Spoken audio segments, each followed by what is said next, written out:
Hello, magandang araw mga Frenny. Breakfast muna tayo bago mag-trabaho kasi mahirap na pag walang laman ang tiyan. Magkakasakit tayo niyan. Black coffee muna tayo. Kasi marami daw benefits ng black coffee. Pero minsan lang ako nagba-black coffee kasi yung mata ko nagkirot-kirot kapag mag-black coffee ako ng palagi.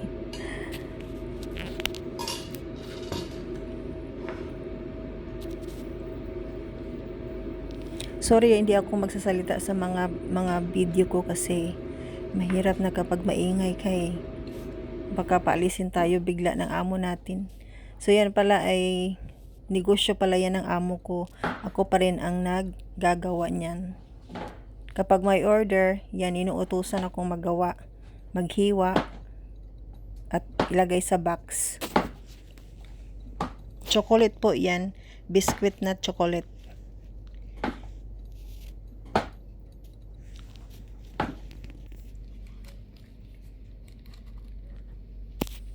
Yan, nilagay ko na yan sa box at maya-maya ay ilagay ko sa refrigerator, sa ref, para matigas siya.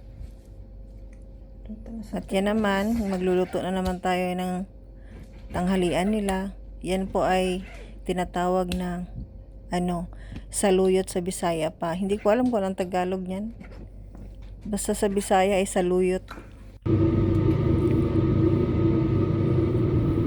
Siyempre, may manok saka saluyot.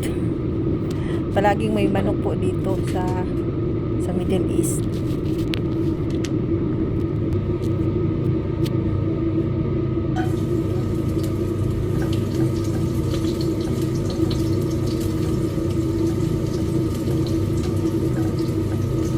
Siyempre, una-una natin gagawin ay yung bawang at saka sibuyas. Igigisa. Yan ang pinaka importante na sangkap sa pagluluto. Bawang at saka sibuyas.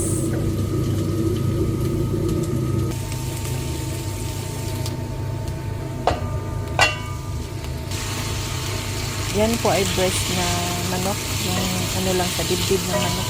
Kasi ayaw nila yung may mga buto-buto. Ayaw nilang kumain ng manok na may mga buto-buto. Gusto nila yung laman lang.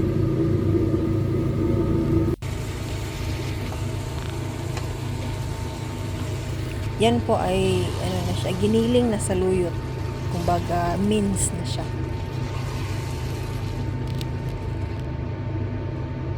Hindi ko alam ang Tagalog saluyot. Saluyot ba din o kasi sa Bisaya saluyot yan.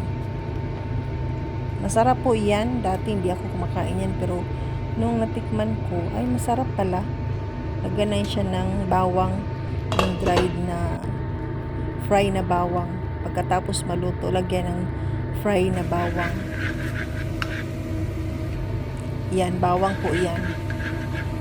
Ilalagay po yan pagkatapos. Yan ang nagdadala ng masarap sa giniling na saluyot.